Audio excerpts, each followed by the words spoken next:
La grande ville de Montréal, forte de sa mixité culturelle, regorge d'épiceries asiatiques. Et en 2021, la ville s'est vue accueillir la franchise de marché TNT, ce qui en fera la plus grande épicerie asiatique du Canada. Et aujourd'hui, on s'en va en balade là-bas. Bonjour! Bienvenue dans une nouvelle vidéo, vous l'avez vu à l'intro, aujourd'hui on part en expédition au marché TNT, le plus grand marché asiatique du Canada. Bon, je risque de passer sur mon iPhone en voix off parce que à mon avis il va y avoir du bruit, je vais être gênée de filmer en intérieur, mais je pense qu'on peut essayer de faire un truc cool. Donc on va faire une partie visite et pour la deuxième partie on va se faire une petite séance dégustation chez moi. J'ai très hâte, je pense que je vais acheter plein de choses, il va falloir que je me contrôle, mais ça va être très cool. Info pratique, le marché TNT ça se trouve vers Ville-Saint-Laurent. Si t'as pas de voiture comme moi, c'est accessible très facilement soit en bus ou en métro. C'est vraiment super grand, ça a une superficie de 6500 pieds carrés, donc quand tu y vas, faut vraiment prévoir du temps pour pouvoir faire tous les rayons. Donc on va commencer notre balade culinaire par le rayon des fruits et légumes qui est énorme. On y retrouve une très grande variété de fruits et légumes qu'on retrouve pas forcément dans les supermarchés occidentaux. On a même des très beaux paniers de fruits et je trouve que c'est super sympa à offrir, ça change un peu. Des litchis comme ça, emballés dans un beau panier, ça donne vraiment envie. Donc là, on a un fruit qui s'appelle le jacquier. Je sais absolument pas ce que c'est, je sais absolument pas à quoi ça goûte. Mais c'est très intriguant. Ici, on a du taro. C'est à ça que ça ressemble finalement. Et je pense que l'intérieur doit être violet parce qu'à chaque fois que je mange des glaces au taro, bah c'est violet. Mais l'extérieur ressemble à du manioc. Les beaux fruits du dragon. Donc là on a des longanes, je sais absolument pas ce que c'est hyper intriguant. Non, aussi du durian, c'est marrant parce que je sens pas du tout l'odeur, apparemment c'est fort aussi en bouche, mais en tout cas de l'extérieur ça sent vraiment pas. Donc en termes de fruits et légumes, on a vraiment une très belle variété et je trouve ça vraiment cool de pouvoir en découvrir autant. Donc on va continuer avec l'énorme rayon poissonnerie. Et la particularité de ce rayon poissonnerie, c'est que les animaux sont encore vivants, donc tu vas te servir et tu vas commander ce que tu veux. Et donc ensuite on va te le préparer. Donc il y a vraiment de tout, du poisson, du crabe, des crevettes, des fruits de mer. T'as vraiment l'impression de rentrer dans une vraie poissonnerie à part entière, sauf que t'es encore dans le même supermarché avec des grands aquariums et tu commandes. Bon, moi pour aujourd'hui j'ai pas pris grand chose parce que j'étais pas venue pour ça, mais c'est toujours cool d'y passer faire un tour. À côté de la poissonnerie se tient la boucherie et pareil on a un énorme choix de viande et tout ce que vous pouvez voir ici c'est du surgelé version poisson et viande. Donc on a des sections pour de la viande à fondue, des boulettes de poisson, on a vraiment plein de choix pour du surgelé en termes de viande, poisson et crustacés. Ici on a du poulpe congelé, des brochettes de... Ah non c'est des brochettes de calamar, des tentacules de calamar, on a du col de calamar, on a vraiment toutes sortes de calamars congelés. Donc là on va commencer à rentrer dans la partie aliments secs avec cet énorme présentoir à sauce. Il me semble que ça change de temps en temps, que c'est pas toujours des sauces sur ce présentoir, mais on avait de la sauce soja, de la sauce huître, de la sauce poisson, toutes les sortes de sauces qu'on pouvait imaginer. On passe ensuite à la section skincare. Donc pour tous les fans de skincare coréenne par exemple ou skincare japonaise, il y a énormément de choix, il y a toutes les marques tendances du moment. Je suis pas très familière avec la skincare coréenne ou japonaise, donc je sais pas ce que ça vaut en termes de prix. Moi j'ai trouvé que les shampoings étaient un peu chers, mais en termes de skincare pour le visage, j'avais l'impression que c'était les mêmes prix. Donc là on va commencer à s'enfoncer dans les rayons du supermarché et donc c'est le moment où on va prendre le plus de temps. Ok, moi je suis quelqu'un qui me fait beaucoup avoir par le packaging et ça c'est vraiment beaucoup trop chou. La bouteille est tellement belle, je sais pas du tout ce qu'il y a à l'intérieur mais en fait j'ai envie de l'acheter juste parce que c'est beau. Je suis toujours fascinée par le nombre de saveurs que peut avoir un seul aliment quand on parle des nouilles ou par exemple des chips. Puis après là c'est vraiment ouvrir son œil et découvrir parce qu'il y avait beaucoup d'aliments que je connaissais pas donc j'en apprends plus sur les cultures. Comme dans tout supermarché il y avait un rayon bonbons et là il y avait beaucoup de bonbons avec des saveurs de fruits donc du kiwi, du litchi, de la pastèque. On retrouve un rayon sauce et pareil il y a une énorme variété de sauce soja. Rien que pour la sauce soja je pense que ça faisait juste un mur. La fameuse Kewpie mayo, la mayo japonaise, personnellement je la prends pas ici, je la prends dans une autre épicerie, c'est bien moins cher, mais si vous n'avez jamais testé cette mayonnaise, elle est très légère et très bonne. Pour les amateurs de mochi, il y a beaucoup de mochi. D'ailleurs, j'aimerais bien goûter pour la première fois un mochi, j'en ai jamais goûté, et j'aimerais bien savoir ce que ça donne au niveau de la texture, gustativement parlant, etc. Donc là, on est vraiment sur des rayons très riches, il y a beaucoup de variétés pour tous les aliments possibles, ça fait beaucoup de découvertes.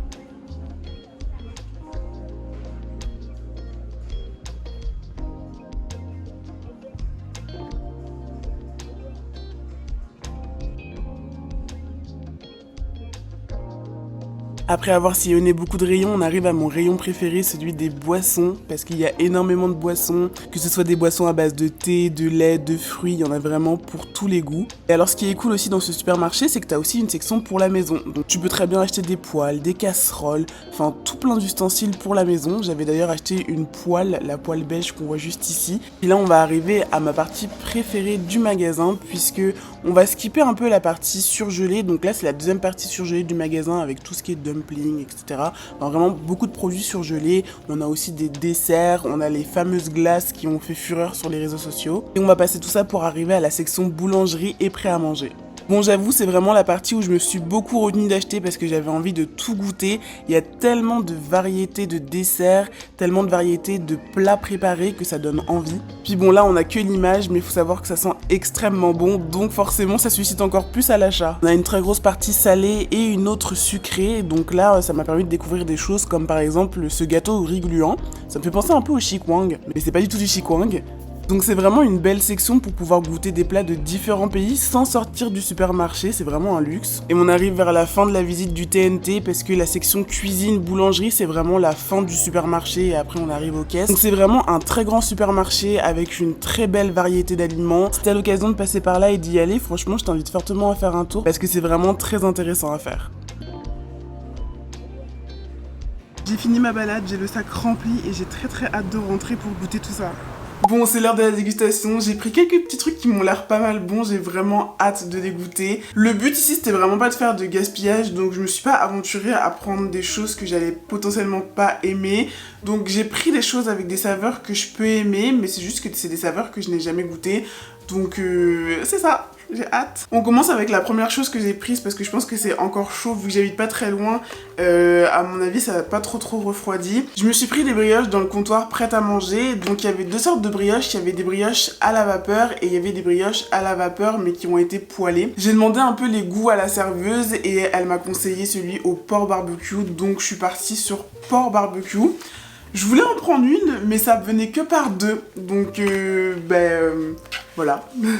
Donc c'est des sortes de bonnes brioches avec une farce à l'intérieur. J'ai vraiment hâte de goûter parce que j'en ai souvent vu et en fait je trouve ça super beau mais j'ai jamais eu l'occasion d'en goûter. Waouh. Ça sent super bon. On va goûter, c'est parti.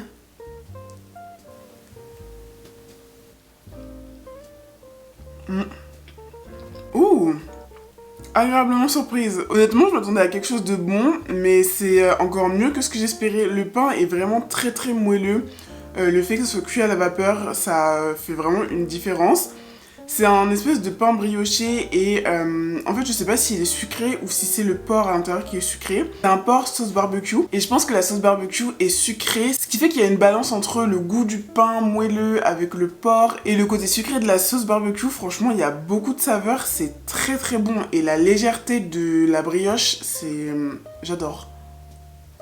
Je suis quand même agréablement surprise parce qu'en général j'achète pas trop de prêt à manger dans n'importe quelle épicerie. C'est pas trop mon truc, mais vraiment là, je pourrais y retourner. Si jamais un jour je suis sur la route, que je passe devant et que j'ai envie d'un petit truc à manger, franchement ça fait le taf. Vu que je viens de manger un petit truc consistant, on va partir sur des boissons. J'ai pris 2 boissons, il y avait énormément de boissons, je savais pas quoi choisir. Et j'avoue que j'ai pris 2 boissons au pif. Il y en a une, j'ai lu ce qu'il y avait dessus, donc je sais un peu. L'autre, je sais pas, je suis partie juste avec le packaging, je me suis dit on verra. J'ai pris ces 2 boissons, donc celle-ci c'est à l'haricot rouge et ça m'a grave interpellée quand je l'ai vue parce que j'ai jamais goûté de boisson à base d'haricots rouges. J'ai vraiment hâte de savoir ce que ça goûte.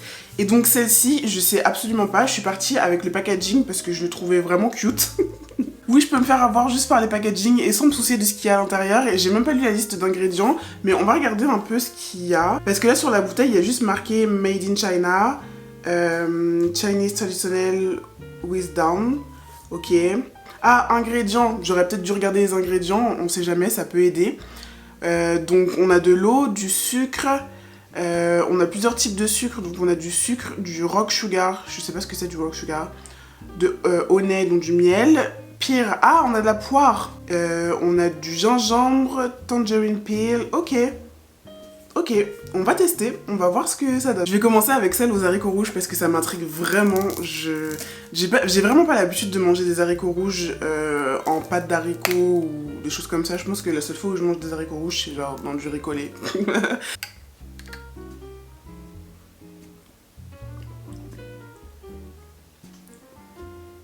Ah, c'est hyper perturbant. Je suis pas sûre d'aimer.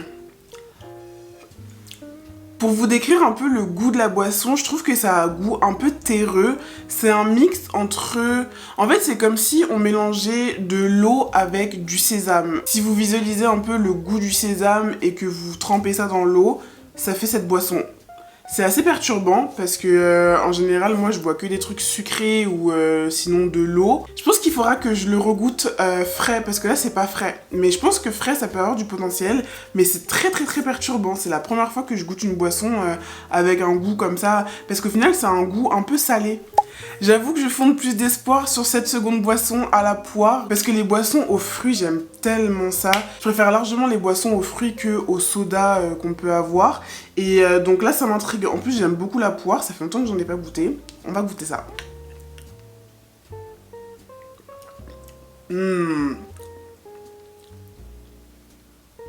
Ah ça j'aime bien, c'est vraiment le style de boisson que j'aime.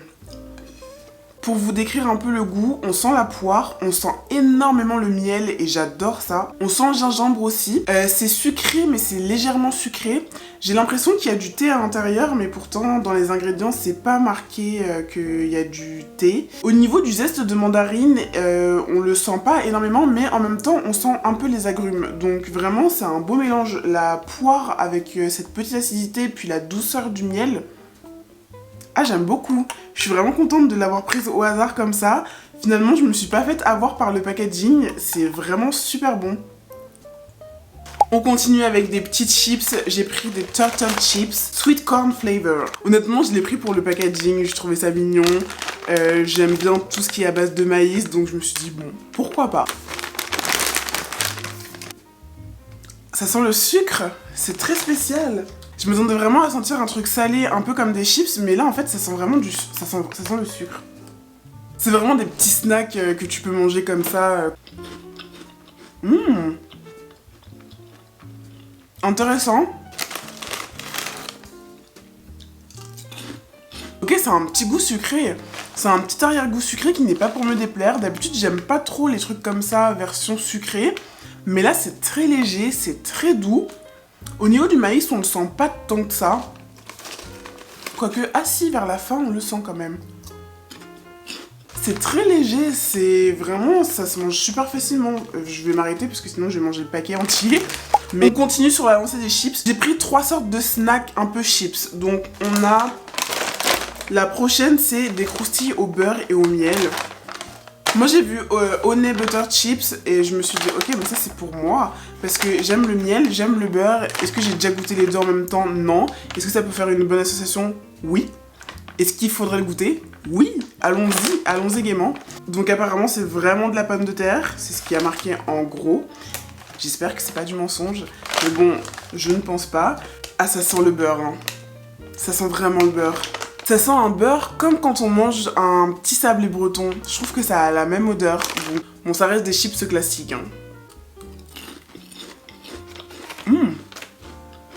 C'est hyper perturbant parce que quand on ouvre le sachet, on sent le beurre. Et en fait, quand on l'a dans la bouche, on sent que le miel et la pomme de terre. Franchement, c'est très bon. Mais le beurre, je pense qu'il y a du beurre parce que de base, les chips, c'est quand même super gras. Mais c'est vrai que, gustativement parlant, on sent pas beaucoup le beurre, mais on va plus sentir le miel. Et j'avoue que j'aime bien. J'aime bien ce petit côté sucré. Pour le coup, ça me dérange vraiment pas. En termes de snacks un peu chips, j'ai pris des ramen au poulet. Donc c'est des ramen qu'on peut manger en snack. Je sais qu'il y a plein de gens qui font ça, qui vont juste manger les ramen comme ça, pas cuits.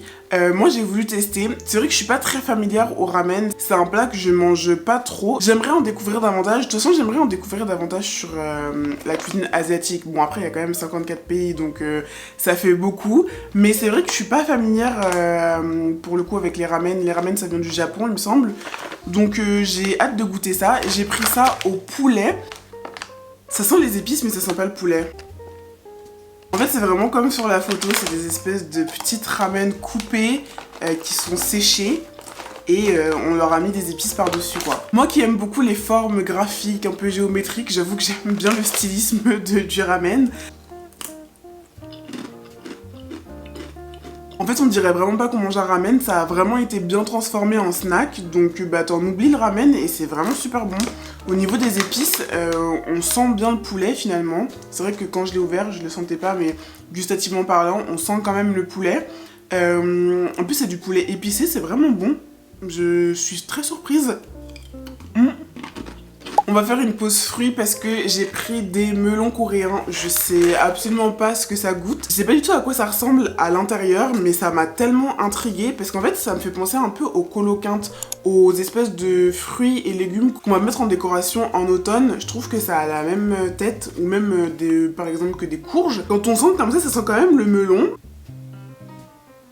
Ça sent le melon, ça sent vraiment le melon. Ça sent bon. C'est l'été là en plus, le melon, tout ce qui est melon, pastèque, etc. C'est vraiment les choses que je mange le plus quoi. Donc, puis en plus c'est petit comme ça, j'ai l'impression que c'est quelque chose que tu peux emporter, tu mets ça dans ta boîte à lunch. Après je sais pas si ça se mange à la cuillère. Peut-être qu'il y a des gens qui connaissent ce fruit et qui sont en train de s'horrifier pendant que je suis en train de manger ça à la petite cuillère, mais je sais absolument pas comment ça se mange. J'ai l'impression quand même qu'il est pas mûr, parce que c'est dur. Donc s'il y a des gens qui connaissent ce fruit, je sais pas si ça doit se manger comme ça, dur, ou s'il faut le laisser un peu plus reposer. Bon moi je l'ai goûté mais j'en ai un deuxième donc je vais peut-être laisser le laisser reposer. Mais en fait au niveau du goût, ça a le goût d'un melon mais en un peu plus léger. C'est juste qu'au niveau de la texture et au niveau de la couleur c'est pas pareil. Mais vraiment, moi j'aime bien. J'avoue qu'un peu plus mûr ça serait meilleur, mais pour l'instant, ouais non j'aime bien. Bon, vu que j'ai la note de sucré du melon, on va continuer avec des petits gâteaux que je me suis pris dans le rayon Pocky. C'est ça. Je crois que ça m'a coûté genre 1,50$, mais en fait je pensais qu'il y avait plus de gâteaux à l'intérieur parce que j'ai l'impression qu'il n'y a rien du tout.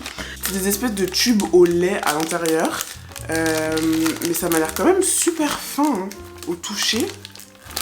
Ah, je pensais pas que ça ressemblait à ça. Honnêtement, je pensais vraiment que ça allait être beaucoup plus épais. Là, on est sur un tube, quoi. C'est quelque chose au lait. On sent bien le lait. Honnêtement, c'est bon. Je pense que c'est quelque chose qui est plus à acheter pour tremper dans quelque chose, dans ton café, dans ton matcha, dans ton thé. Mais manger seul comme ça, sur la fin, c'est un peu sec quand même. Mais c'est pas mauvais. C'est bon. Bon, j'avoue que pour ce que j'ai pris, il n'y a pas vraiment d'ordre. Je déguste entre du salé, du sucré, du salé, du sucré, un petit fruit par-ci par-là. Mais on va continuer avec un onigiri. C'est vrai que depuis ma vidéo sur la bouffe de métro, j'ai été tester un onigiri dans la station de métro McGill. Depuis, je suis devenue fan de ce petit endroit et j'y vais tout le temps. Alors qu'avant, je passais déjà devant, mais je suis vraiment devenue fan. Et c'est vrai qu'à chaque fois que j'y vais, j'en prends deux. Je prends toujours celui à la crevette tempura et en général, j'essaye de varier un peu pour voir ce qu'il y a. Mais là, au marché TNT, j'ai pris un onigiri au saumon teriyaki. C'est vrai que c'est une saveur que j'ai jamais goûtée et il me semble que là où je vais d'habitude, il y en a pas. C'est l'occasion de goûter et puis voir si les onigiri du TNT sont bons ou pas. Donc comme d'habitude, il y a le 1, 2, 3 et comme d'habitude, je ne vais pas réussir à bien enlever le sachet. C'est que ça bloque ici. Ah non, ça bloque. Je vais me taire. Là. J'ai pas envie que tout se décolle. Parfait.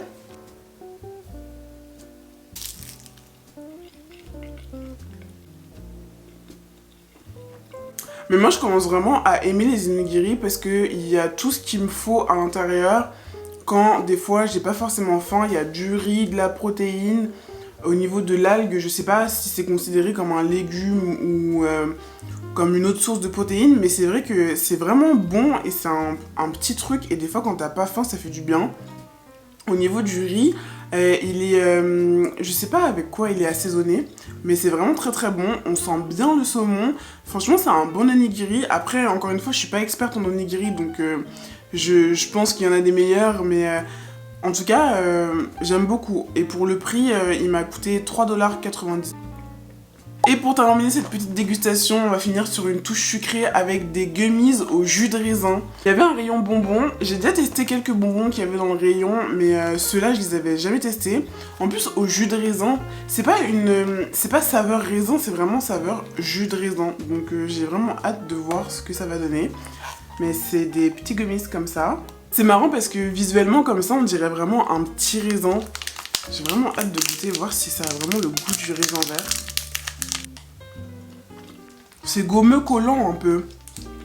Bon, ça a définitivement pas le goût de jus de raisin. C'est un espèce de goût artificiel de raisin, mais ça a pas le goût du jus de raisin. Je me suis fait avoir, mais en même temps, c'est des bonbons. Donc, c'était obligé. Bon, sur ce, c'est la fin de cette dégustation. J'espère que vous avez aimé cette petite balade avec moi dans le plus grand supermarché asiatique du Canada. Moi, ça m'a fait hyper plaisir de faire ça parce que c'est pas qu'un endroit où tu vas faire des courses, enfin personnellement, j'y allais vraiment pour faire du lèche-bouffe, j'adore faire ça, et puis en plus ça te permet de découvrir des choses que tu connais pas forcément, d'en apprendre plus sur les cultures des autres, etc. Donc j'ai vraiment aimé faire ça. Dites-moi en commentaire si ça vous intéresse ce genre de vidéo avec par exemple d'autres cultures. Je sais qu'à Montréal il y a quand même énormément d'épiceries, à côté de chez moi il y a énormément d'épiceries asiatiques autres que le TNT qui proposent aussi d'autres choses, ça peut être aussi des épiceries africaines, ça peut être, en fait ça peut être plein de choses, donc dites-moi si ça vous intéresse. Petite vidéo comme ça, dégustation. Moi, ce que je vais retenir aujourd'hui de cette dégustation, c'est bien évidemment mes petits buns briochés au porc et au barbecue, parce que vraiment, je m'attendais pas à ce que ça soit aussi bon. Donc je suis vraiment contente, ça va être mon repas de ce soir. C'est le top 1 de la dégustation. Et puis forcément le truc que j'ai le moins aimé c'est la boisson aux haricots rouges, mais je vais direct la mettre au frigo et je suis sûre qu'avec quelques glaçons ça devrait passer. Mais sinon c'est tout pour moi, n'hésitez pas à me dire en commentaire ce que vous aimeriez bien voir sur la chaîne. Et sur ce je vous laisse, je vous fais des bisous, on se capte bientôt. Bye bye.